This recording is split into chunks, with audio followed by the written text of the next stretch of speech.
I think we're going to start now. Hopefully everybody is in the room.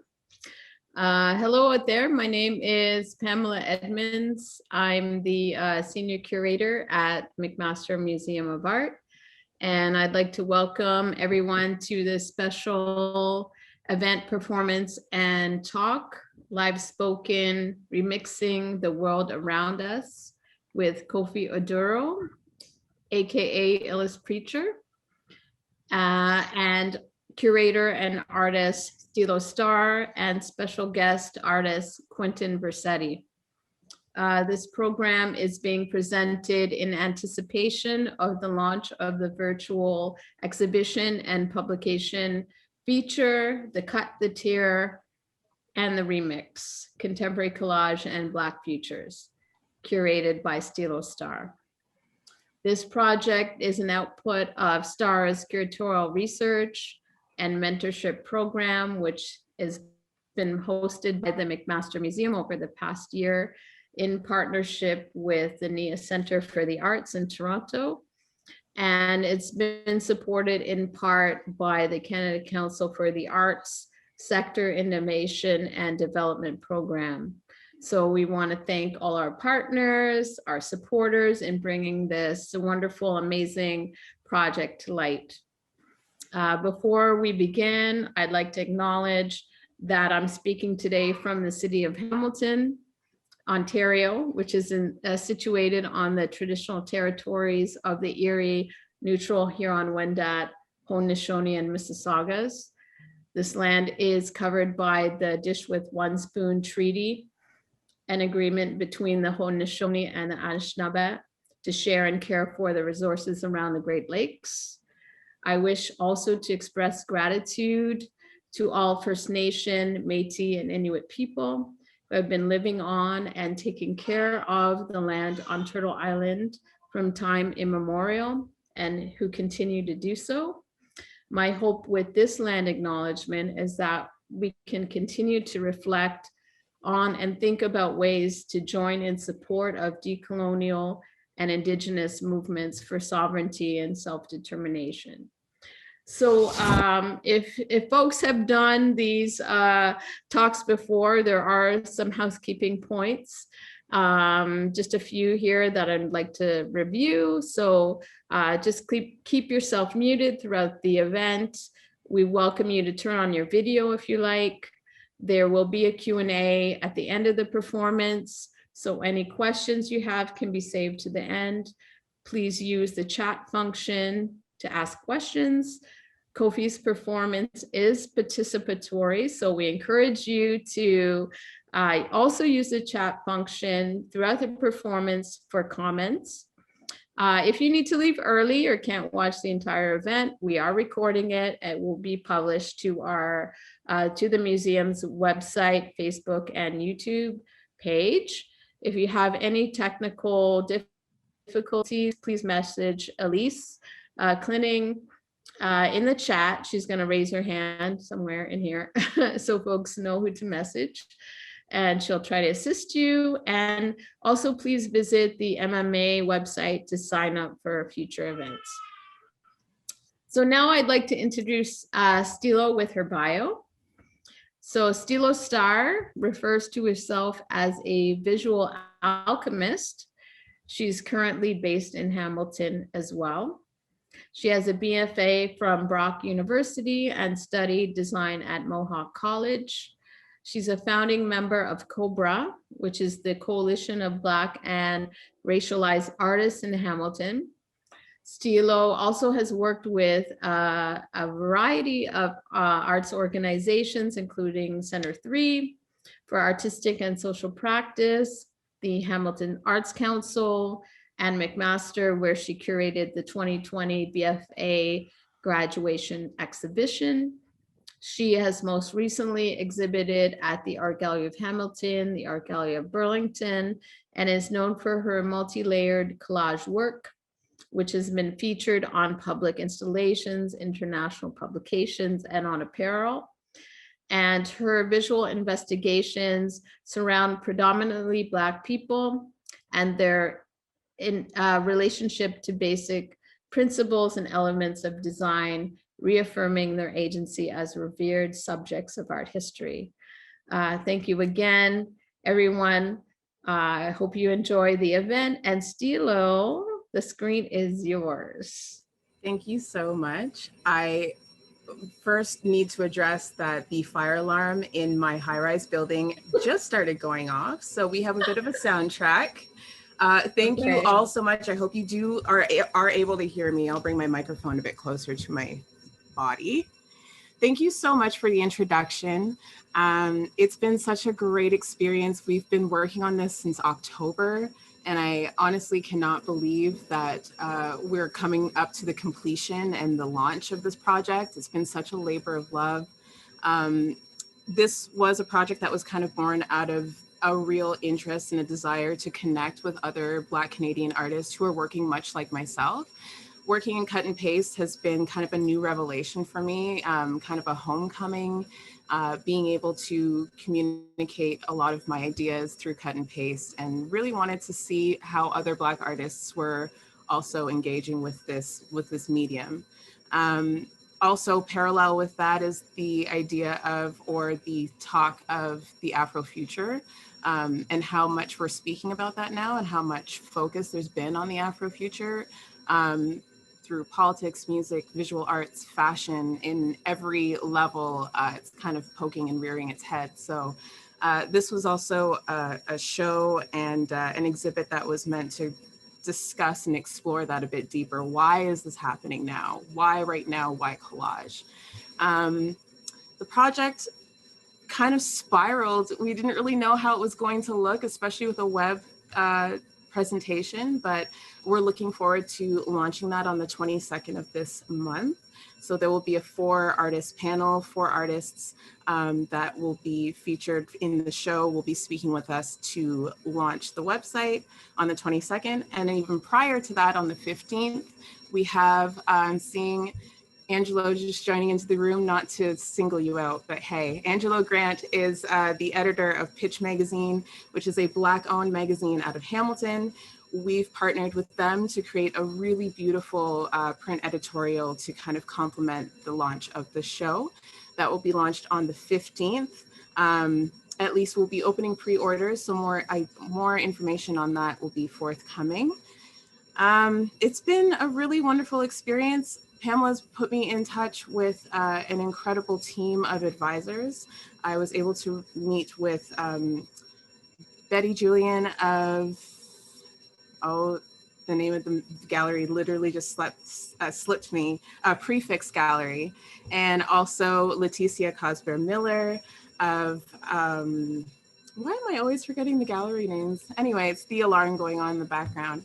But these 2 people have been very instrumental in my advisory and getting just ideas of curation and digital presentation with the pivot of COVID off the ground. And of course, on top of those 2, we have Quentin Versetti. Quentin was a no-brainer for me. We never really actually met, but we kind of worked together in the past. There's a book that just came out last year. I'll go into that with the bio when I introduce him. But he's been a wealth in discussing how to kind of put together and look at and frame my perspective and curation for this show. And I'm really honored to have him join me for a quick conversation. We're going to talk about the Afrofuture, talk about his involvement in the, I guess, the speculative discourse of the Afrofuture in Canada. And so I'll get to his bio. I am trusting that my building is not on fire right now, so bear with me. So with Quentin is a multi-award winning, multidisciplinary visual griot, artpreneur, educator, artivist, and an ever-growing interstellar tree. With a bachelor's in fine arts from OCAD, a master's in arts education from Concordia, he is one of the world's leading Afrofuturist artographers. Through his scholarly work, he has coined the terms Sankophonology and Rastafuturism, while creatively he exhibits imaginative futures of Blackness representation. Versetti is the co-editor of Canada's first Afrofuturism art anthology, Cosmic Underground, Northside, an incantation of Black Canadian speculative discourse and understandings.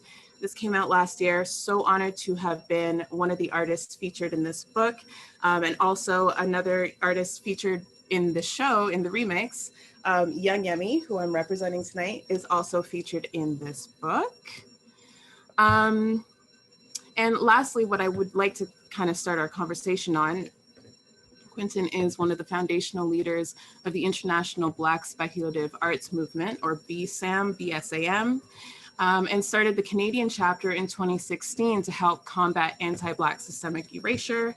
And so that's kind of where I'd like to start our conversation. Quentin, thank you so much for joining us. It's a wonder and a pleasure to have you here kind of sharing the fruits of our labor with us. I wanted to start with the first question and just kind of see if you can speak more to Afrofuturism, its influence in Black Canadian culture, and maybe talking a little bit more about BSAM and how that came to be where it's at right now. Yeah, absolutely. So definitely want to give thanks for allowing me to be here. Greetings to everyone who's here. I welcome all your ancestors here as well. And as it relates to BSAM, it's been a beautiful, beautiful journey. As like these last 2 years have been an explosion for us. We started in 2015, following an exhibition called Unveiling Visions, the imagination of the Black alchemy in Harlem, New York, at the Schomburg Research Center, on the 95th anniversary of the Harlem Renaissance. And that's kind of what gave birth to it, as we took that exhibition, and myself being the only international artist in the exhibition, alongside Nala Hopkinson, who would often say, "You were the only one," because she doesn't identify as being an artist per se, but an author. So me and her were holding down the banner, for the Caribbean, for Canada, and kind of representing the international voice. And I took that conversation back to Toronto, from a series of exhibitions that I was curating with my big brother, I call him, Danilo McCallum. And that's where we roped young Yemi into this world. He was doing photography at the time, and a lot of social work. And I knew him as an artist, and Danilo grew up with him, so he has a lot of street arts roots. And when I got to go to his studio, I was like, man, bro, like, I know this photography thing's going for you and it looks really cool, but yo, I would love for you to merge this world together. So once I shared a couple of my tips around collage art with him, it was beautiful just to see where he took it. And it was kind of like the moment of like the teacher becomes the student, and that's what Afrofuturism is about. You're never exact, you're never absolute in one space. And one thing about Canadian Afrofuturism, it's about coexistence. And so with the coexistence aspect, you're constantly learning from other people. You're learning from indigenous folks. You're learning from different settlers. You're learning from all type of folks, newcomers, etc., etc. And then also you're learning from the different ancestors who also possess this space and share this space and coexist in this space. And a lot of indigenous elders speak about all my relations. And Afrofuturism is exactly that, which is why Afrofuturism gave birth to indigenous futurism, because we have to think about all of our relations. And so my work within that space is just constantly building and using art as a way to let people understand all their relations. And so yeah, I've just been blessed to do what I do, in short. In a nutshell. That's wonderful. I love how there's the spirit of community that just always is there and present. I find it with a lot of collage artists, but then also in the discussion of the Afrofuture, it's just, you can't really escape discussing the Afrofuture without the idea of community and building with like-minded. So I thought that was really interesting. Thank you for sharing that. And congratulations on this beautiful book. It is gorgeous. I'm gonna have to break down my invisible shield to show my book. I know, right? Reaching into the ether. Yeah, it's a gorgeous book for everyone watching and tuning in. Please make sure you pick up yourself a copy. There are about 30 different written pieces, I believe, in this book. There are about 100 visual artists featured across Canada in this book. Such an honor and a privilege to be able to be featured alongside some incredible, not even just collage artists, but Afrofuturist visual artists. My question around the book is, can you kind of take us behind the scenes to the process and kind of how this volume came to be? Because, you know, we think about Black Futures in the States that just came out kind of around the same time. So I'm curious, because the inspiration of that book was kind of internet culture networking, again, that idea of community. So what was the seed planted behind this book? Yeah, so it literally came out of the birth of BSAM. So from the Unveiling Visions, which is actually the first edition of the book, so that's called Cosmic Underground. And in the conversations from Cosmic Underground, um, you know, people talked about the North being like that place of being that safe haven, you know, and it was interesting to see and hear how Americans, and also from going to Berlin and to Germany, Berlin, Germany, and also to Spain and France around that time. It was interesting to hear how people spoke about blackness in Canada, because all they really knew was Drake. And so when I told people, like, yeah, they heard my accent and knew I was Jamaican, but when I told them, like, yo, no, I'm from Canada, they're like, no, no, no, but like, where you really from, like, you know? And I was like, no, I'm from Canada, bro. Like, you know, and it was just like this whole idea of like, they got black people in Canada and they ain't light skinned, you know? And it's just like, it's just like, it blew their mind to know that there was a vastness of representation of different type of blackness, you know? And so this book really made me want to represent the vastness of the imagination of blackness in Canada, which is very unique because we overlapped with so many aspects of the world, right? And I often say, you know, when they talk about, you know, Canada being one of the most multicultural countries in the world, and it's true, especially when you talk about blackness itself, we often don't recognize that blackness is multicultural, you know. My wife, she's Ewe from the ways of Ghana and Togo, you know, and she speaks on that a lot as well, right? Like, just even the difference between those two neighboring countries, and like not quite being Ewe, but not quite being Ashanti, and you know, just like the different ethnic groups, you know, and then the tribes within the ethnic groups. So, and then how vastly different. Like when you talk about jollof rice, oh man, you get into an argument, you know, and I'm over here talking about rice and peas, you know. I So just all them saw a things meme there. about that today, by the way, and I thought it was so funny that, yeah, it's jollof rice, and then we have our rice and peas, or is it peas and rice? You know, that lifelong argument. So yeah, for Yep, sure. yep. And then the other aspect to that within Canada is the regional differences. You know, what people imagine the future to be in Halifax for their community is definitely different from the folks in Montreal, and which is completely different from folks in Vancouver and in Alberta. You know, and then all those different places have their legacies and ancestors who also connect differently with the land and with the legacies that they carry.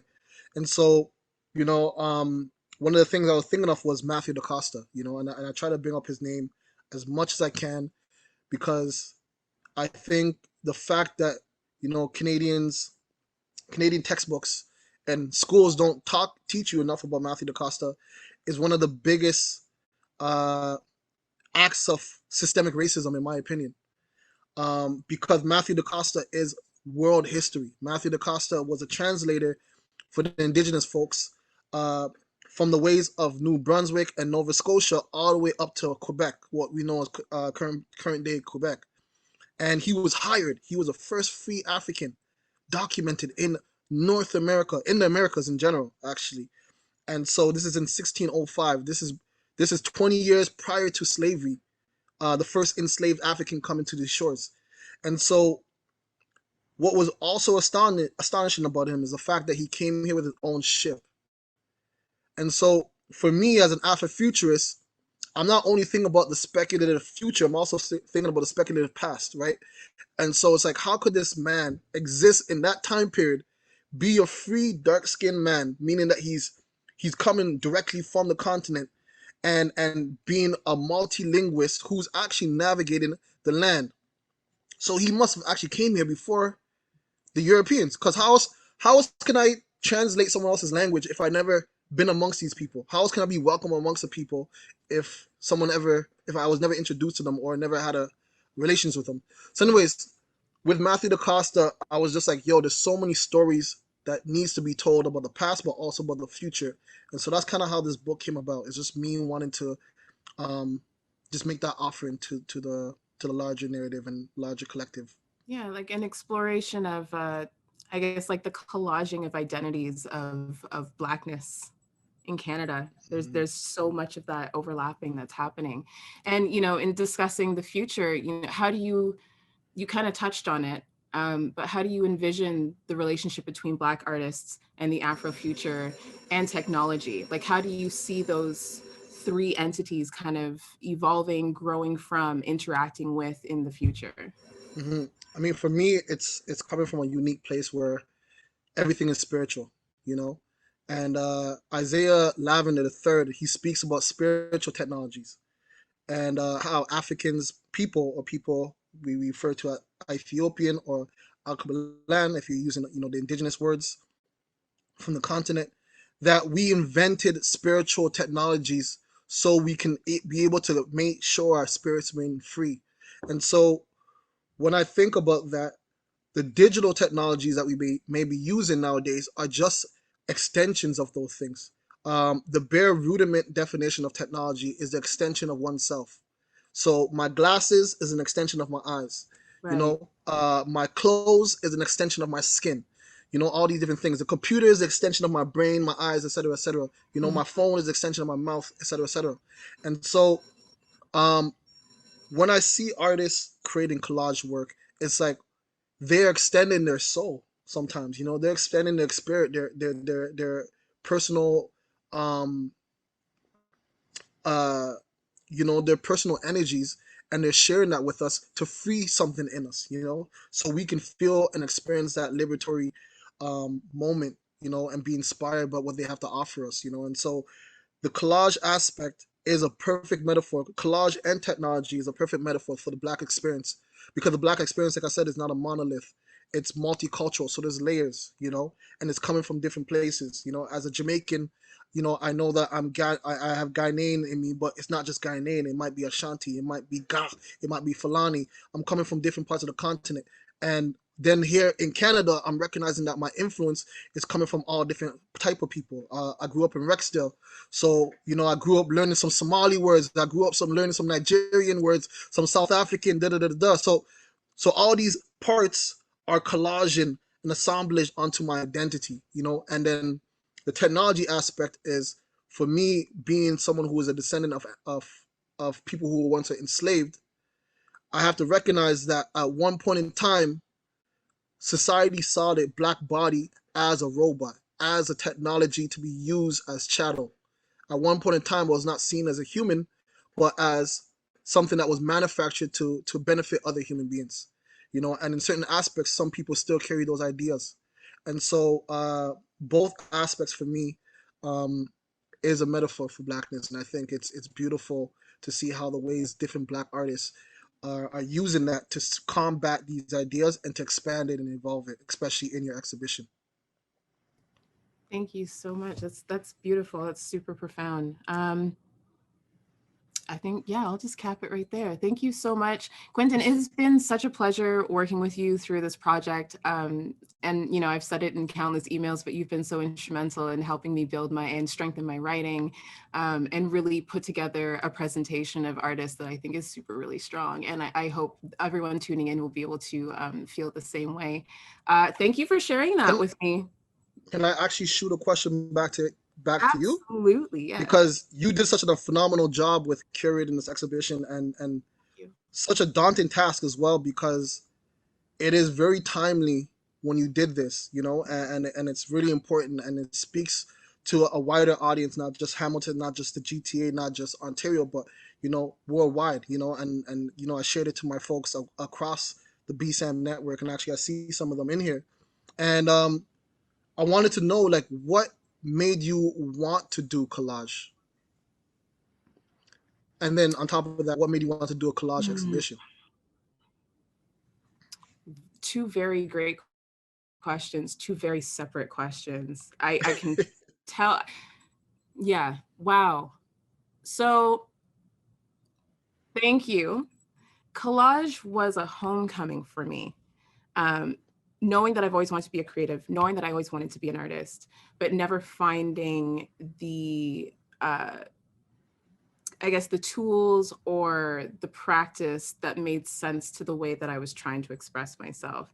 And, coming to that frustration and eventually finding just, let me work with what I have around me. I'm tired of having to buy the most expensive paintbrushes or like the top of the line camera or the video editing software. What if I just used my magazines and stuff around me? And that was the magic that I needed. And it kind of started, this was maybe about 7 or 8 years ago. And it just kind of started from there. And the collage, or I guess the drive to have the collage exhibit, specifically Black collagists as well, it just made sense.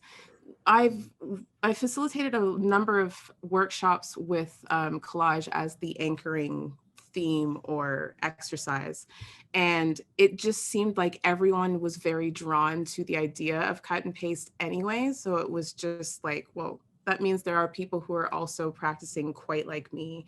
The Instagram wave or the social media wave of visual artists that are seemingly nameless, but you can scroll through and see all these beautiful collages.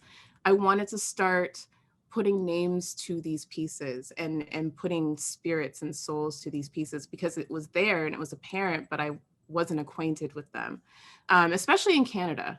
So that was really it. I knew that there was a bounty of us, but like, where are we all creating, and why are we all so, I guess, isolated in a way? And I guess facing isolation with COVID kind of running in the background, it was all very serendipitous the way it came together. I'm so incredibly grateful to have met all the artists involved, and even to just consider collage outside of the cut and paste idea of, hand cut paper, scissors, glue, and all of that. But yeah, that's kind of where that came from. Thank you so much for those questions. I really appreciate that.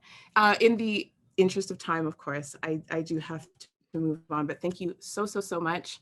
Happy birthday to your partner. My birthday is tomorrow, so I'm feeling the energy, the Aries energy. So thank you so much for joining us. Thank you. Okay, so we're gonna continue on with the man of the hour, Mr. Kofi Oduro, the IllestPreacha. Kofi was kind of the one artist that, out of everyone in the show, I really didn't understand how is this cut and paste? How is this collage? And working with each artist, having a studio visit and speaking to them about their practice, it really kind of opened my mind. Like, it cracked my head wide open, snatched my wig, and it made me realize that cut and paste is literally anything if you're taking from one place and applying it to another to make something new. And that's essentially what Kofi is a wizard at. So before we get started, because I do have a couple questions, I will do a brief introduction. So Kofi, the IllestPreacha, where is my page? Oh, I've lost it. There we go. We're working live, everyone. Here we go. Kofi is a creative engineer, thinker, poet, and performer who is currently based in Montreal, Quebec. His artistic practice is an observation of the world around us that he puts into artworks for others to relate to or to disagree with. Through videography, poetry, and creative coding, Oduro highlights the realms of human performance and the human mind in different scenarios. These situations can be described as social, internal, or even biological, which he adds music and visuals to help highlight the different subtleties and feelings that make us human. With a dose of technology, there is an endless range of progress in these human creative endeavors. His work has been presented nationally and internationally in various festivals and live events, including the iMyth Media Arts Festival, the Chalewot Festival, Stoker Art Festival, Nocturne Halifax, as well as the Accra Film Festival in Ghana, and Photophobia Contemporary Moving Image Festival in Hamilton. So a number of accolades, a number of credentials. Kofi, welcome. Thank you. First off, thank you so much for being a part of this show and walking me through very slowly the incredible technology that you do.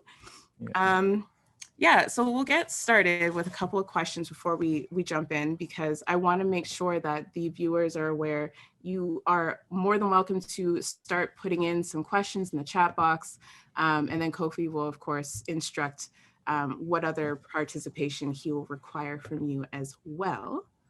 So Kofi, can you speak to me more about the connection between your interest in freestyle? I know we've spoken about hip hop and freestyle in the past. Can you talk more about that, and how does that translate into coding? Okay, so yeah. So let me start off. So how to go in? Because what I like about freestyling and what draws me out is like what I was saying before we got on. I like that level of uncertainty. You know, usually when you do something, I like I'm not a control freak, but I like knowing stuff. Like I'm someone like sometimes I will spoil a TV show for myself and still watch the TV show. That doesn't bug me because it's the journey of watching. Like I like to know stuff. But I realized that with freestyling, especially interactive freestyling, I lose that ability. So the ability is more of how quick can I adapt. So it becomes like a little game. It's like I don't know where I'm going, but neither do you. So we're both going to enjoy this journey. And if we both don't enjoy it, well, that's part of the show. Because it's something that you like. I learned like while taking some dance classes in high school is that the teacher's like, only you know when you screw up in these pieces. Only you know. So if you're able to play it off, people will think it's part of the thing. So go in. So, and I would actually implement this like in sometimes schoolwork, right? So sometimes I would like freestyle an essay, like, little games there and there. Cause I think teachers get bored at times. So I'm like, you know what? If I spice things up, some teachers might razzle like it. dazzle. Sometimes it doesn't work. I have to admit it. There have been a lot of fail attempts, but there's been a lot of success. And I think it's that notion that like you might have an off day, but that's life. Life, like not every day is going to be great. Not every day is going to be bad. And sometimes okay and normalcy it's not a bad thing. So, promote that mundaneness. So, I do programming. It got a bit stale. Then I found out that people make like music and performances through code. So I'm like, what would be the coolest thing will be to freestyle on the beat that I just coded. So I do this. And I remember the day because this actually relates to McMaster. I see like Luis, he's in there. He was there that day when I made the first iteration of LiveSpoken. Because I do something called live coding. So live coding is like freestyle coding. So it's like people build these languages that once you type in the code, the output is instant, but instant in the sense of like a creative format. So it can be artistic, it could be visual, could be musical. Asterisks on musical because most of the time it's sound design that could lead to music. So I learned to say sound design. So depending on the flow, it can do that. So I'm like, if I can do this, and if I can freestyle, then can I not do both at the same time? Oh. I think you're froze. Okay, you unfroze. But that actually did happen to my brain when I started. Okay. Yeah, you're back. Okay, I froze. I think you froze. We're a little unstable here, but it's okay. We're good. We can keep going. We're live. Let's keep going. Let's keep doing it. I like that you're so taken with the idea of experimentation. And how like is everything that you do is in as far as coding an experiment, or do you ever go in with any kind of preconceived like I am going to make X and I'm only going to do this and not deviate from it? Yes. Or I do both. Are you so taken with the idea that you can do anything with coding that you just kind of prefer to enter it and see where it takes you? So I learned I learned. The first Okay. time I learned. So that was like, so the first date I actually have the file saved, August 29th. I'm like, freestyling at the same time shouldn't be hard, right? I can freestyle poetry, freestyle code. I go in, try 2 times, my brain fried. Like my brain fried because it seems that it wasn't an addition. I was thinking like it was like 2 + 2 = 4, but it was more like 2 to the power of 10 equals however. Like it was like such a big thing. So I'm like, okay, I'm gonna have to give myself minor cues to start off with. So then I started with, okay, I'm gonna choose a certain BPM. I'm gonna like I restricted myself and still found ways to like flow with there. And then after a while, I'm like, oh, this is getting better. So then I added visual. So that's where, and then that's where I'm like, oh, this is like really like hip hop. Because if you know about hip hop history, you know, there's like the 5 pillars of hip hop, right? The MC, breakdancing, graffiti, DJ. DJ, and then beatboxing, right? I think it's the 5th one. No, actually, I might have screwed up. That's very If bad. But Quentin's hey, still here, I'm sure someone should put yeah, it yeah. in the chat box. Anyone, if they remember. So when I added the visuals, I'm like, oh damn, that's like graffiti. That's like freestyle graffiti. I'm already doing the DJing, like you know, with the like collaging, because DJs remix samples. I'm coding samples, and so I'm like, oh damn, this is actually pretty cool. And then as I progress, I do a bit of both. So nowadays I do experimentation where I don't know where I'm starting or where I'm going, but we're going somewhere. Or sometimes I put like the randomest rules that are like very constricting. Like for one thing, it's like I can only use one sample, one number, and I have to find a way to like make that run somehow. Make it work. Right. Or like I told you recently, which you're gonna see in the digital space of the remix, where you're gonna see where I took colors and I sonified them. So I took the values that are already embedded in colors and let that tell a story through sounds. So I gave every color its own personality that was within. So it's like DNA thing. So I took their DNA, spliced it, and then try to make sounds. Yeah, some sound greater than others, but some colors are vibrant. Some colors are dull. So I try to play with that too, right? Give the vibrant color that like loud thing. Right. I'm so excited. We are still tinkering on the website. So the remix, the Cut the Tear, the remix, contemporary collage and Black futures is set to come to a computer screen or a smartphone screen near you very soon, hopefully April 22nd. A couple more questions before we get started, because we're talking so much about what you do, but I really would like the viewers to see it, because it's not going to make sense. But you mentioned languages. So, if you can talk a little bit, give us a little tidbit on what it is to create a language with coding, and then what constitutes an Afrocentric language. You mentioned in your artist statement, you actually kind of posed that question to us to kind of consider what would language be like if it was more Afrocentric.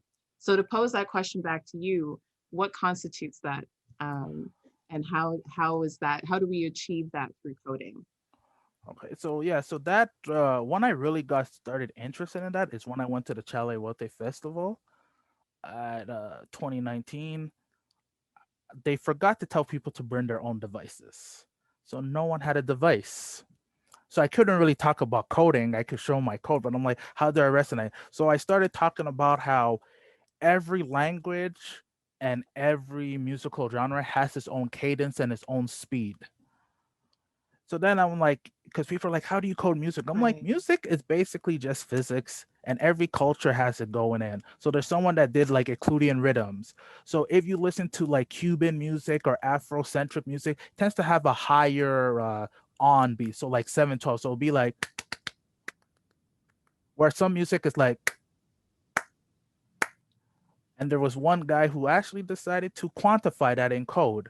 And then the more I was thinking about it, I'm like, damn, if you think about it, every language has its physics. Like, depending on where you speak English, it is very slow or it has a lot of words. Like, we can look at an example of like how people speak online, right? Like the whole emojis. Okay, we're good. We're back. We're good. Back. We're good. I think so. I see your video is still frozen. Okay, Okay, because I I'm think not we're back. frozen. Like I always been able Apologies. to see Continue. you. Go ahead. Okay, no problem. So Yeah, you freeze for a little bit, but that's okay. We're good. okay, no problem. So yeah. So realize that some languages are spoken fast, some languages are spoken like slower, depending, and some have accent.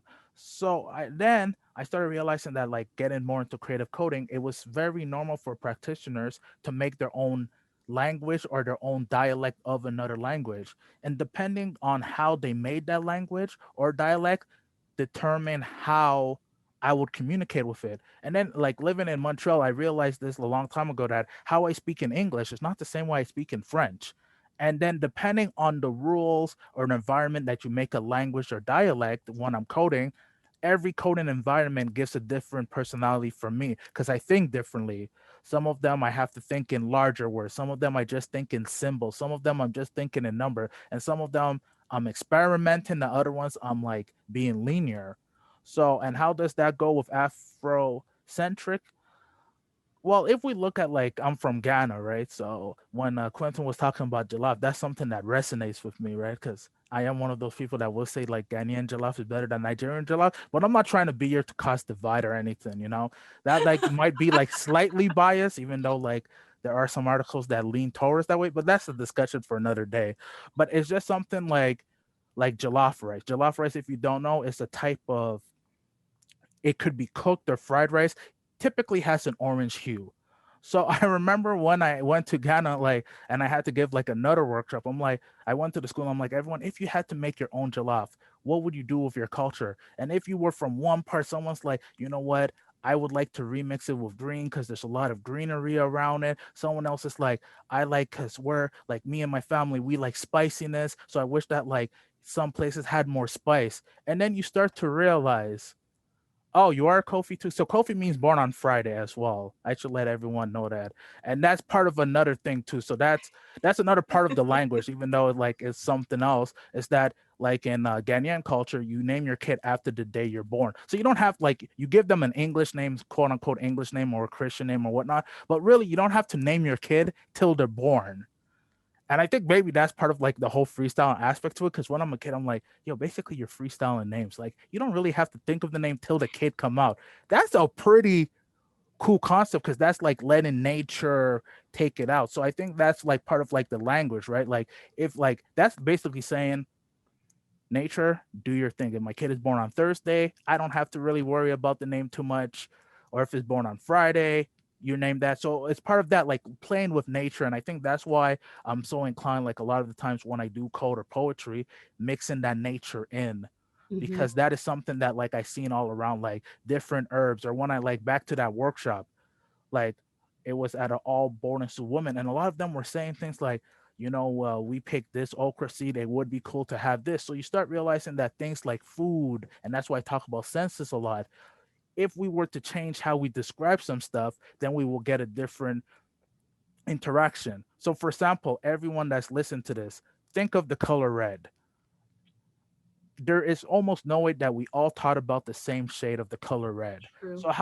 So if we take that notion that we should respect that a lot of people might have different things, then maybe there's a way to like take the nature in, right? Because how we interact is different. So that's some of the stuff that like language is. Like that's what I try to do in my piece. Give an environment that people can like be influenced by the nature of how I'm speaking or what they're hearing or what they're tasting or whatnot, but also an interaction that how does that relate to how I view the world? So try to get that feedback Yeah. and that collaboration. Well, speaking of which, let's open it up. Let's get you started. Yeah, let me I'm going to go ahead and hide my screen and mute my mic. But everyone that is participating with us, you are welcome to get into the chat box. Kofi will let you know exactly what he would like you to submit to help him get things started. And then also before I hide away, if you do have any questions outside of the performance, if you have a question for Kofi about his practice overall, please drop that in the chat box as well. We will be monitoring those for a little quick Q&A at the end. So take it away. Okay, yeah, for sure. So let me let me Let me print something first. So right now I'm gonna bring you to the world of the remix, everybody. But I'm gonna try to spice it up just a bit, just a bit for our notions.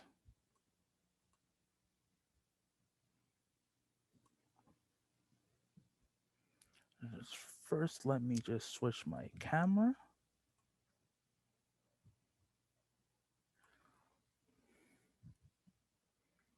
So for now, because I think y'all still hear me, I just went to my command center right now in this remix session.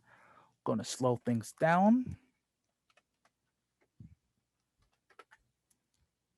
Okay, not that slow. Just slow a bit. So while this is happening, what I want everyone in the chat to do is come with words. If you were to transport yourself into this realm, what do you see? What are you seeing at this moment? If you can write that different words in the chat. Like, what does this make you feel? What do you feel? Like, what do you see? What do you taste? What kind of food? Like, you could even make up a word for a food right now. When you see this, what thoughts are coming to your head?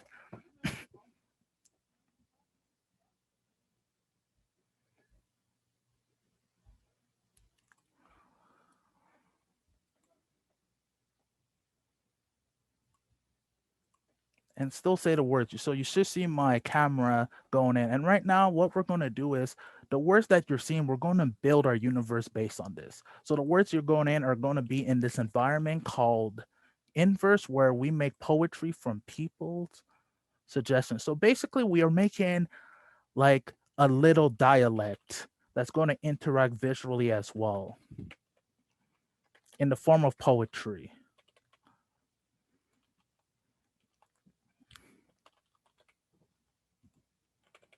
Sometimes there's sound, but at the moment I want just y'all to focus on those like out that remix waves.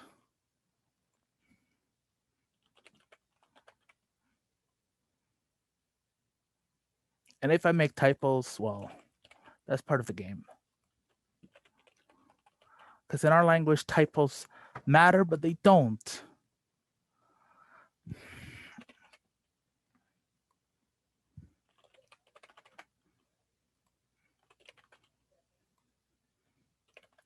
Immerse. Y'all are giving some very good words today, though.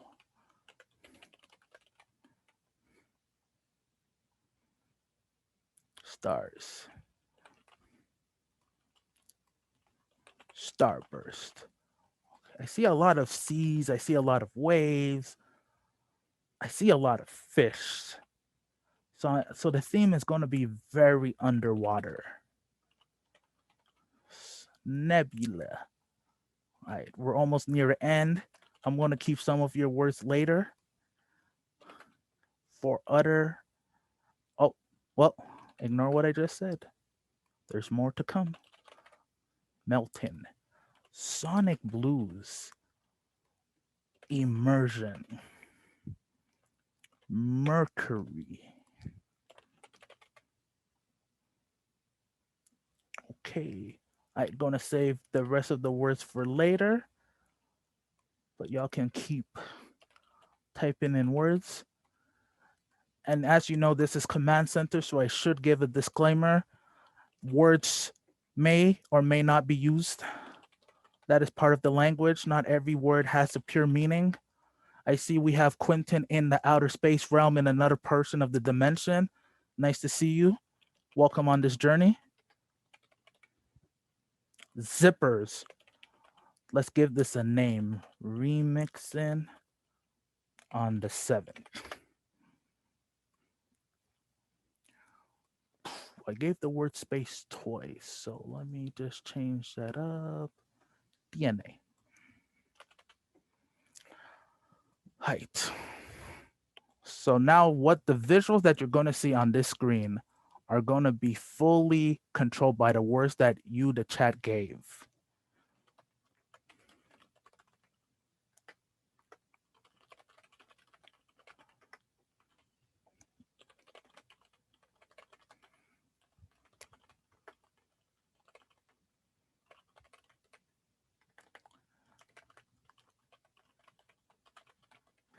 DNA on the fish as it goes on the wish. Skylight, skylight, skylight. The fish is thinking as it melted metal. Swimming pool, it wishes, as that is what it is able to be a flying fish. Able to be orbs. Orbs, orbs, orbs.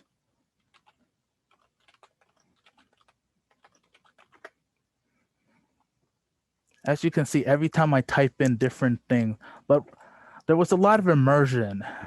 So, immersion that occurs. Melting the sonic blues away as the smile it portrays as it hits the end of the nebula. The ice melting.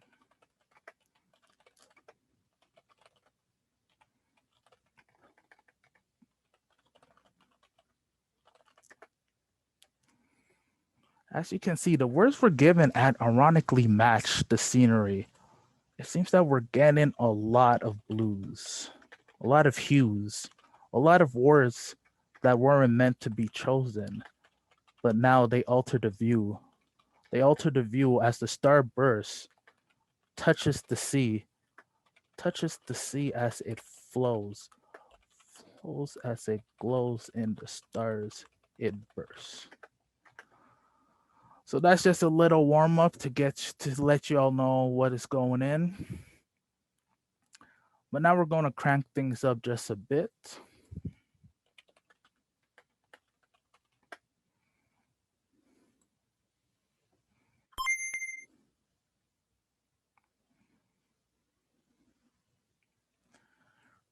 So for this part of the journey, y'all can write more chats going in.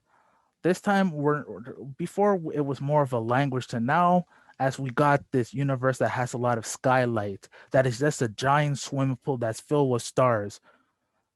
Now, write in the chat how like these next things alter your DNA. Like, how would you feel? Do you feel human when you see these images, or do you still feel under the sea? Do you feel the currents are pushing?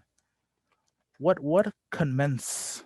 What are the elements that suspense when you see what's occurring on the screen?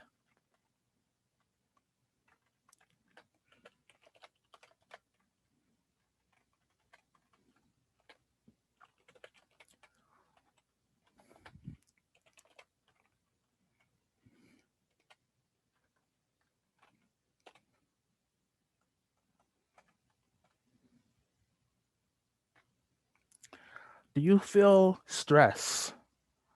Do you feel intact?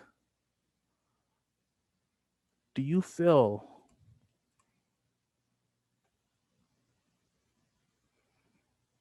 the motion? Do you feel like you're in an ocean that is just swirling with waves and currents and times and sways? Do you feel like your paper being manipulated, being folded beyond your reach, being folded beyond your stretch, being folded beyond your reach? You're going upward as a dash. You're going downwards at its flash. Is it even noticing that even though you're moving with your parallel, that you may crash?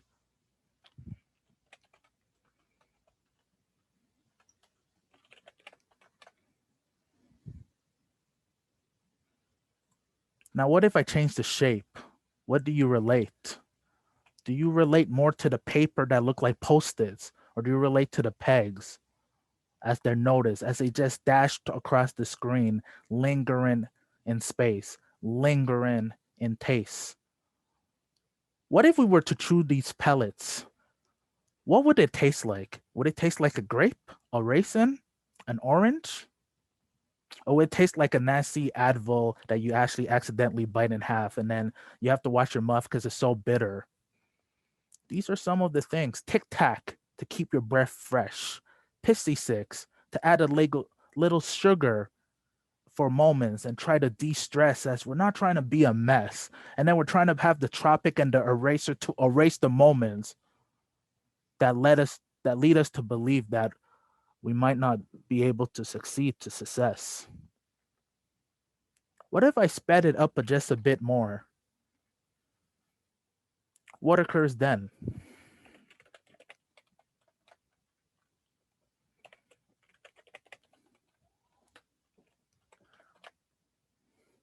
What occurs if I change the pace and pull you from the left to the right? Pull you in a direction that you don't even know what is in your line of sight. Just internally trying to figure out what is inside you to the right. Barrage of the psychedelic as the information. Is this a propaganda or this just another tactic? Another tactic that leads to dancing ships, dancing lit, make you wonder if your mentality is being split. But remember, so far, it's just been an ounce of silence. An ounce. So what if I add a little sound to this?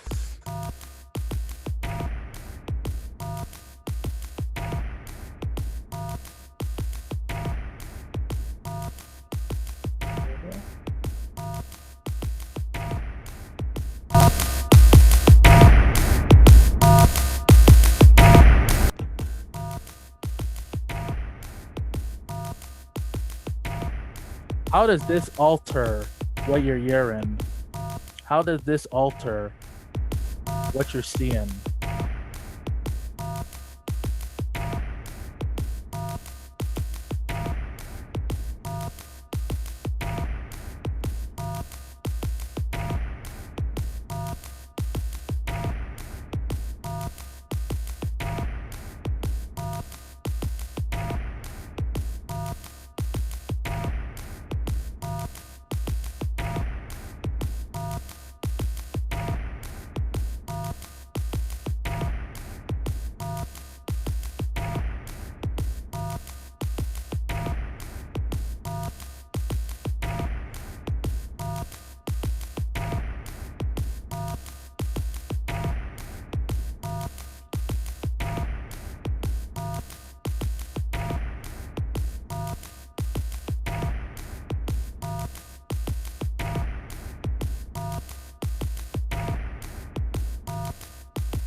But is it really necessary for the world to be industrial, to be on the point of explosion, demolition? Dude, does it always have to be a place that's anti-utopian, a collapse of civilization? What if we just slowed down a bit, took a moment to look at the way a flower can be born and raised among a backdrop of a sunset? Instead of death, we're talking about birth. Instead of collapse, we're talking the way that once time has its way, it could be a lapse that make us relapse. But relapse has a negative connotation. So what about if we give it a new definition, a new entry in this language that lets it be a sedation to something that is lingering, something like a meditation where you relapse to the vibes of the spring, to the vibes of where you can be mundane and still be okay with how that flows in things in rain, like the rain in May, for it's May weather. What if we can just flow in the wind like a feather? Would that be better? Would that be better? Debatable.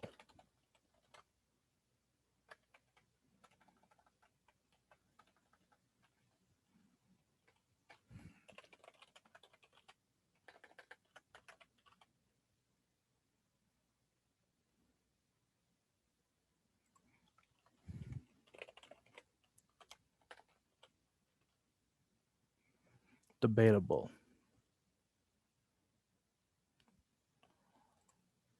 Now let's adjust for the suspense.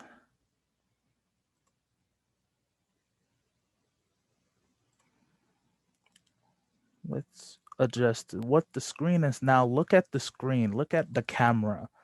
I wish I can show myself, but it seems that I'm being colluded with all these different images. What does the blue represent?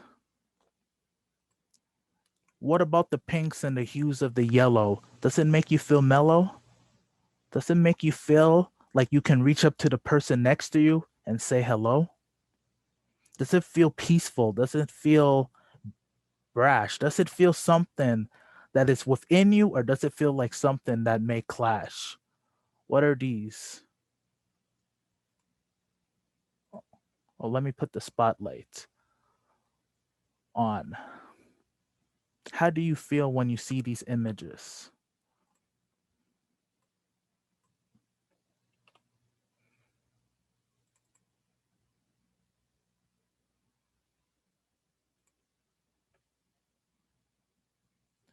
So you see that the usefulness, because whenever we think about the future, we forget about the past cultures. But isn't it when we're remixing or trying to cut and paste?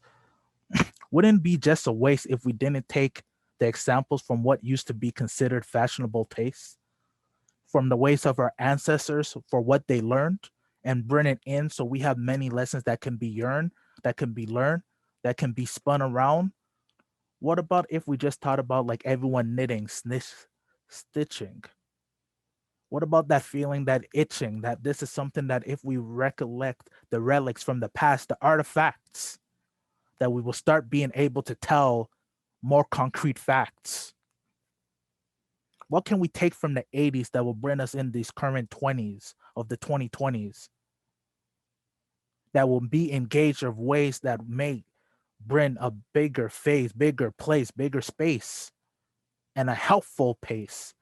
Not one that's deviant on productivity, but one that's bent on adaptability, flexibility, creativity, allowing all of us to merge.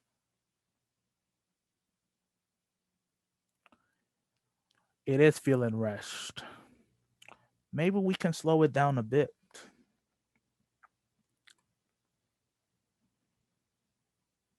Maybe we can let it slow and be its own thing. Take a moment to reflect with the whites, with the purples and the blues that occur.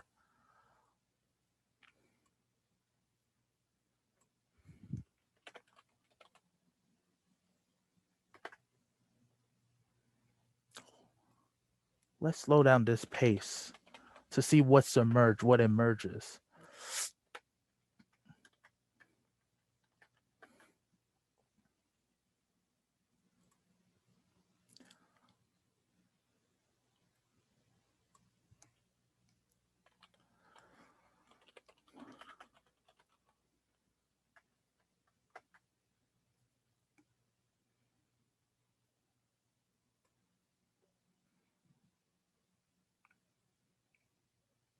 And if this is the opening and closing of portals, what are we trying to close? What are we trying to open? Are we trying to let ourselves be submerged by the lakes of the ocean? Or are we trying to let the closing be something that engages us to be similar to a potion? What if we can craft a spell? What herbs will we use to alter the tinginess of the smell?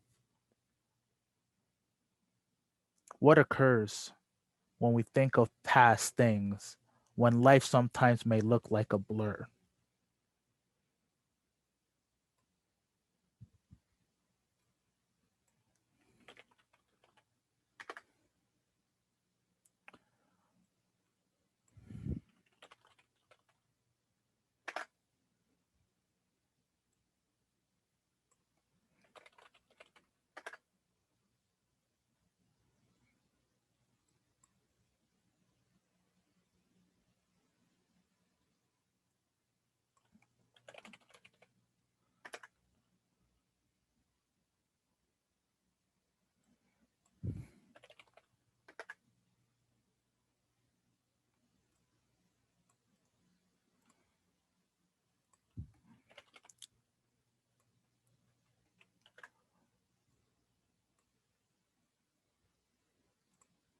Let's just let this flow for a minute as we take the piece and the visuals that are just now serene.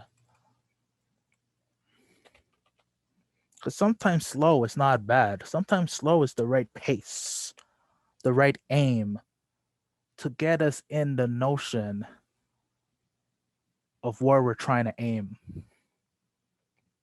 of where we're trying to be, of how maybe we can use this sometimes, and I say sometimes, to ease out of the pain that we reflect upon as we try to change lanes like a driver. But sometimes we forget to put the blinking signals. But did we do that because we're not sure of that we really want to enter this portal?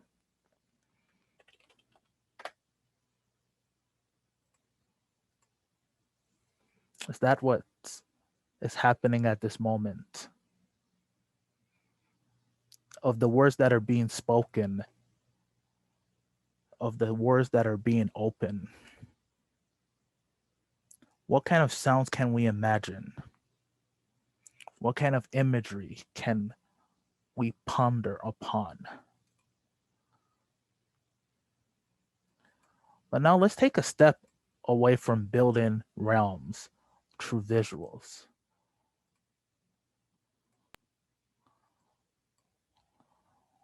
Let's add a little flavor.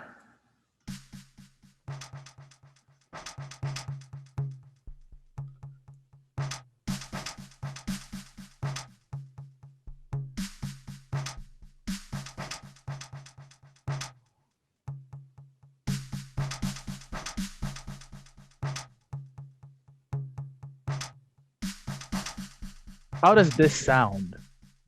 Does it sound as rushed? Does it sound as the previous vibe is being crushed?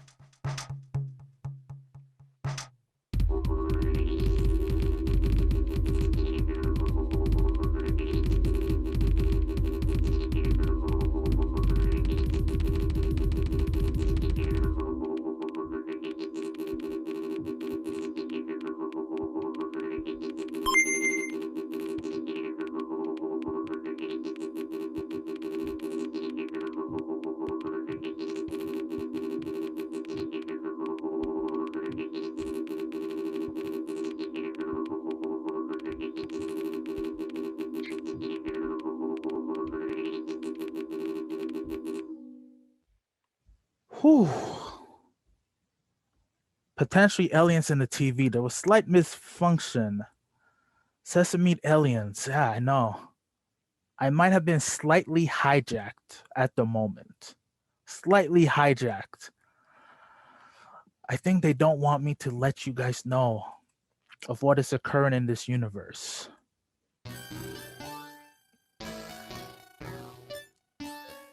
How about this? Does it still feel like a malfunction? Or is this something that feels like an instruction? Musical entity.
But are we even in the year to 4000? Why not 5542 or 4321? Or what about if we actually went back in time? What if we let our ancient ancestors have a moment with code? What lines would be told? What stories would inflict the notion of what is considered code?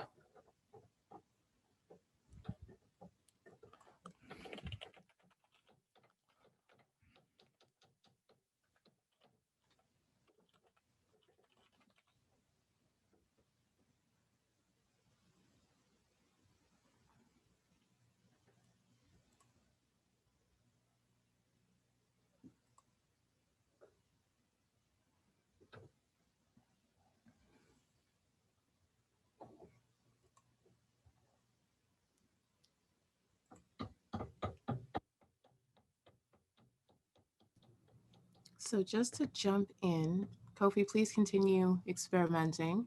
I just wanted to hit on a couple of questions that we did get in the interest of time. I'm No just problem. see. So we did have a couple of questions posed at the beginning. Let me just get those up. No problem. No So problem. We can... Quentin was actually interested in knowing more about the next steps in your practice. I would like to build these universes more in a game format. So, you know, like in a choose your adventure format. So that's what I would like it to be. Like make games out of this. Like instead of like just playing with this role playing where I'm like playing with the audience, let it be something that they can play with on their own. So like you build your own universe based on the inputs of this. Because in this one, a lot of it plays on my biases. So I want to see how people play with their own biases. So like I'm guessing like I'm so not fluent with video games anymore, but like an Animal Crossing or something to that degree, like yeah, more like those simulation games. Yeah, like something like let's say you're in your bedroom, and like around your bedroom, like I don't know, like your lamp. Right. Like play with that notion that like why are you playing with your lamp? Because one thing I like to tell people is that we play with ourselves every day. Like we have a routine. We just don't call it code because once we say that, there's like, oh wow. But like think about it. Why did you buy that toothbrush? Why do you eat eggs some morning and probably the next morning you eat bread? Some days you might skip breakfast. And if you realize that these are part of the things, like some people you wake up a certain time, not because anyone told you, just because that is part of your routine. So play on people routines and make it more personal. Like it goes back to that question of the red. I want something that when someone sees the color red, what they will see. And I realize that's why people like books. Well, this is like a hot take maybe, but this is why I think people like books more than movies. It's like even in a book, if they're saying like they're driving on potholes, if you're in New York, you see the roads are clear. But I'm from Montreal. Montreal, we have a lot of potholes. Like Yeah. we're pothole village, pothole city. Some potholes are craters. So if I'm watching a thing, I'm like, this is not Montreal. But imagine if there was a universe that like once it said potholes, that it could reflect like something that like, oh, you're from Montreal. So we know when you're talking snow and potholes, you're talking like these snow, like enough snow that fills these potholes. That's like the type of vibe I want to give. Something that like you're like, oh wow, this is customized to my feelings. Like a sense, what would be the word I'm looking for? Like an accuracy to the sensory interaction that's happening. That would be really dope. Or the opposite. So Okay. like let's say like you said you're from Montreal, I give you the cleanest roads ever. And then you just have to think about this like thing. Or like if it's like if you're from Montreal, like we have like a place in Montreal and like I'm like the temperature is 40 degrees Celsius in January, like with a bulging sun. And then you're like, this is not true. Like play with either end. Right. Just the idea of creating and building the world or the spatial or temporal experience. Like you want that to be in the hands of the people who are potentially using this game. Yeah. Or experience. Hypothetically. Yeah, I like experience better than game. Right. So I guess we won't call it a video game. We'll call it a digital experience. Yeah. To be determined or to be announced, I guess, in the future. Let me see. I believe Elise, our wonderful communications director at the museum, has a question as well. And the question is, how do you decide to change the pace of the performance? So we noticed a couple times, something was maybe moving at a certain tempo and you were like, let's slow it down, or is it intuitive? Are you getting cues from the audience in ways that we're not aware we're giving you? Like and this, like for today's performance, it was really like how the audience like reacted. Because since I got a lot of feedback from the words, I'm like, okay, I have enough things, so I'm gonna let that be my like my constraints. Right. Like and then when people said different words, I will play with those words or not play with those words, go to opposite. Because the crowd was great today. Like it was a very involved crowd. So I was like, you know what? I could just play with them and all that. Because normally I do not make music through Live Code Lab. I do that first through Sonic Pi. But I was like, you know what? I'm already in like Live Code Lab. I want to play with that. Like I had then I started getting visual. I'm like, oh, I can play with this line of code or this. Okay, that's fantastic. I wanted to mention, I thought it was really interesting when everyone was submitting words to create the language. Before you even started creating the freestyle poetry to kind of see what results we were going to get, I was getting blues. I was getting a lot of, maybe that could just be unconscious because the image you gave us to kind of pick our words from was very blue. But it was just really interesting to kind of see how, without even saying the color, we can imply colors just through like pooling different ideas and perspectives in words. So I thought that was really fascinating. Yeah, I never seen that many blues. Like I did not know, like, because the problem is like I do not know what combination, because we're making the words on the spot, so I don't really have enough time to like sometimes know. Yeah. So I'm just playing around, and then I realized that for a while, which was unintentional, that like I'm like, yo, it's really sticking to blues. Like if you realize at one point I just kept hitting like different shades of blues, so I'm like, I'm playing with this. Like it just plays with the whole thing. Because you showed me that before. Like we've had talks, and like it's been like gradients. I've seen patterns, but like that wash of blue, that was really interesting. So at one point I tried to stop the blues, and then I'm like, okay, you know what? I'm just gonna play with it. I'm just letting it go in. At one point, that's why you saw me like trying different things, and then orbs were yellow, and I'm like, oh damn, okay.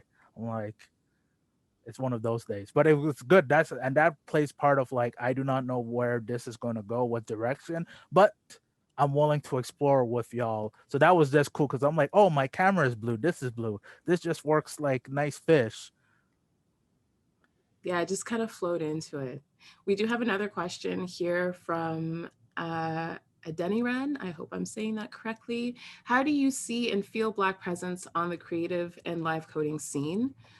Any other performance or coders working with Afrocentric artistic languages that you know of that you can hip us to? Oh, there's one okay, so let me go in.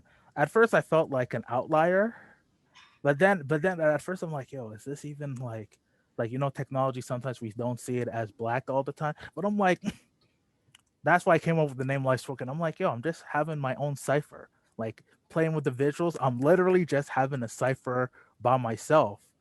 And then going in, and then the more I get into this, the more I meet other people that are interested. So I'm seeing more and more. And there's this one guy based out of Ghana. His name is Evans August. And what he does, he live codes Afro beats, like old Afrobeat songs and classics. Oh. So he even did like a thing where he live coded Ghanaian national anthem.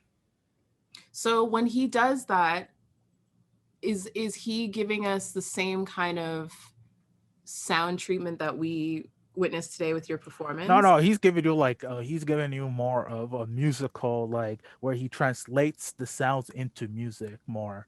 So you actually hear a song. But I can do that, but it's like when I do the performances, I like to focus more on sounds than music because it gives me more like freedom to play and it gives less expectation to the audience.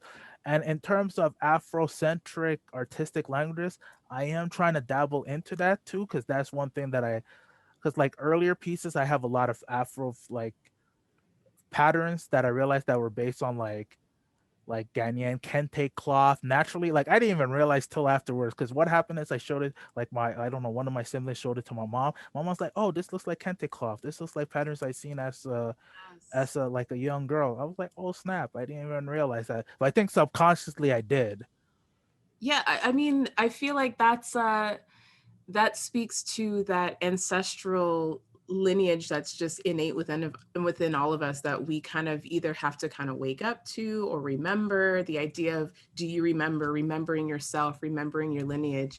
In a couple of the pieces in the editorial that will be released next week, Kofi's work has been showcased with the background of some of the patterns that he created through the coding. And it does quite look like there's a very textural, tactile quality. Like they look like fabric.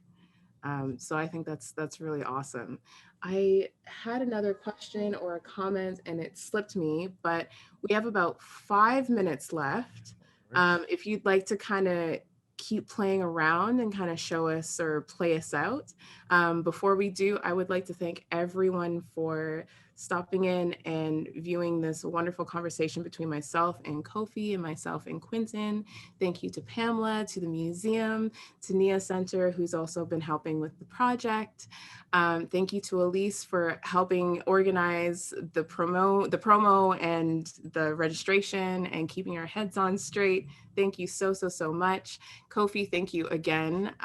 This has been such a treat. So we're looking forward to seeing what more you will be contributing to the show. And then just any other live events that you're doing in the future. So thank you so much. The floor is yours again. Yeah, let me share like an old thing since we're Afrofuturism going. I'm gonna do a piece that's from me and my collaborator.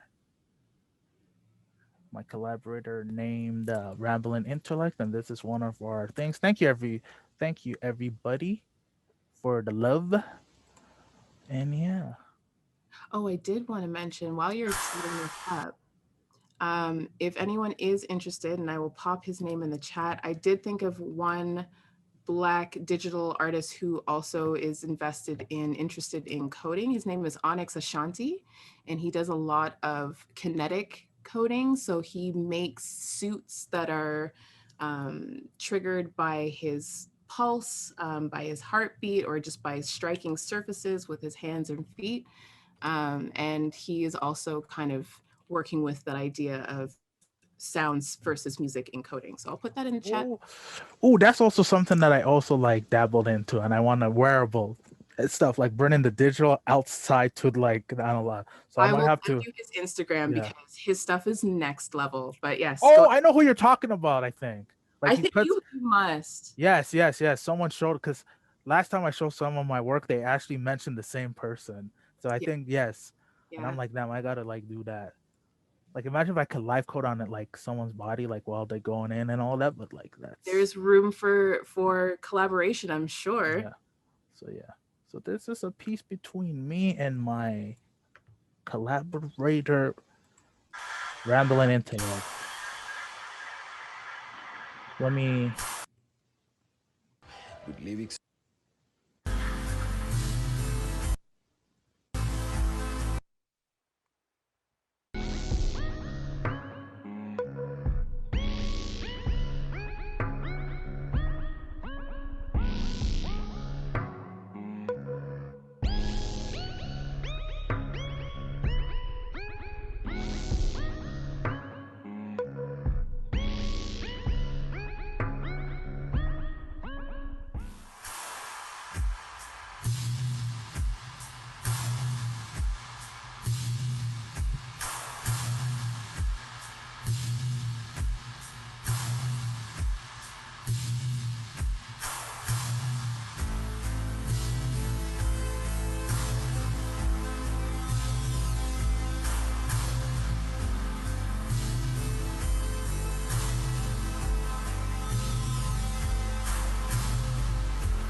Before everyone takes off, can you remind us the name of the artist you did mention? Was it Evans August? yes, I put a link. Let me put that link again. Hopefully, yes, I put his like one of his works Awesome. on a thing where he like transcribed this and the work right now, the music right now you're hearing it is from one of my collaborators, Rambling Intellect, where we have a process called ping pong sessions where we cut and paste and then we serve it back to each other and then we make either masterpiece or fails. But It's like even an exquisite corpse, but with like coding. I don't know if you've heard like an exquisite corpse idea of you exchange drawings of different body parts and you pass it on to the next artist and they have to complete the next Yeah. part of the body. That's how we work. Like we work by serving this thing. And the funny thing is that he at first he was just a poet, but then he's like, yo, I gotta make sounds. So then we had this thing where we like try to like up each other out of like artistic expression. So this was one of those pieces that like where we flip back and back. But the funny thing is that sometimes what I tell him is to just send me poetry and music, and then during while I'm performing, I do not listen fully to what he sends me. So I just randomly insert it and then I have to find a way to bring it back. So yeah, like sometimes I don't listen to the whole thing. And he knows that. So it's part of our thing. Like we're in the performance, like yeah. So sometimes I go that like straight up like I mean, even as an art making practice, this is a really great exercise, like a creative exercise to just kind of get things flowing. yeah. It's that constant feedback with someone else who knows and understands the way that you create. That's really interesting. Yeah. And I know how he creates. Like if you could hear the different sounds in this, Availability prevalent in societies of today. and that's his Stay voice. far away from teenage ways. Days when Alice And stood so the just out more loud, musical found elements around are the ladies his exclusive. contribution. But the This more time. So in the past, it used to be me, but I'm like, you know what? Go in. I'm gonna code in your stuff. I'm gonna code in the visuals. Then, so sometimes in the poetry, he will do a poem, and then in the piece, like he will pre-record his poem, and then my job is I will randomly listen to it for the first time. So while I'm coding, I will reply to his poem live. So it's like if we're having this back and forth conversation. call and response. Yeah. Yeah. So that's that. As you can tell, I do a lot of cut and paste. Like I just cut and paste, DJ it, and all that, because I just try to have fun. That's why like no two performances of mine can actually be the same. Like it's almost impossible. Which is definitely true for collage too, right? Yeah. And yeah, I appreciate that idea of like we're just gonna go in and see what we make and be confident in the fact that it's gonna be something. It might not be good, it might not be bad, but it will never be duplicated. Um, yeah, I think that's really interesting. You know, again, in the interest of time, we'll kind of wrap things up and Oh bring yeah, no problem. home right now, but I would love to thank everyone who's still hanging on with us. There's so many of you still here. Thank you so much for joining us for this presentation. We have so many things in store for you. Again, next week, I believe that's Thursday, April 15th, we have a 4-artist panel with the first, I would say not the first 4 artists of the show, but 4 artists from the show who specialize in paper and hand cut collage. We'll be talking and discussing about the launch of Pitch magazine. I have the proof here in my hot little hands. We are still working out all the kinks. We're so excited for you all to get a copy. Absolute beautiful, beautiful publication featuring not only our editorial, but a wealth of other Black Canadian artists as well. The following Thursday, April 22nd, we will be doing another panel discussion with the other 4 artists from the show. We'll be discussing and launching the actual digital space of the exhibit. So of course, you know, as you know, COVID has kept us home for the better part of a year, year and a half. I'm saying year and a half, I like to round up. And so we don't have a physical space for the show. We've been blessed with some incredible digital wizards, Kofi included, who've helped to erect this beautiful virtual space that I cannot wait to share with you all. We'll be launching that the evening of Thursday, April 22nd. Wonderful Q&A kind of in store that we're kind of shaping up and whipping up to share with you all. Please stay tuned through McMaster Museum of Art social media, NIA Center for the Arts social media, my own social media, stylo starr. You can find me online. Kofi, be sure to big up your social media. Quentin, if you are still in the chat, big up your social medias in the chat. Okay, yeah, let me do that. Yeah. Big up yourselves. Thank you all so much. And I do see some of the artists in our show joining us. I had a message from MK, I see Ghislaine, I see Sonia. Thank you all so much. I can't wait to speak with you all on camera as well and talk more about your practice and just how the show came together. I don't know if anyone else has any other ending notes, but I'm signing off. Thank you so much. Yeah. So I dropped my links in the Thanks. In the thing, yeah. So just IllestPreacha everywhere. Yeah, so don't go Kofi Oduro or else you might have to do yeah. Go by IllestPreacha because I don't own my name at the moment, technically. There's another Kofi Oduro. Cult, then maybe you've reached the wrong Kofi Oduro. Yeah, but don't worry, one day that Kofi Oduro would be second to me. It's happening. Yeah, it has to happen. Because he's in the past, like he does Afro, like passinism. And we're in the future, the Afro future. Exactly. Thank you all so much. Stay tuned. Again, this is the kickoff to the remix, or the full name of the show, The Cut, the Tear, the Remix, Contemporary Collage in Black Futures. Thank you all so much. Have a wonderful night. Peace. Thank you.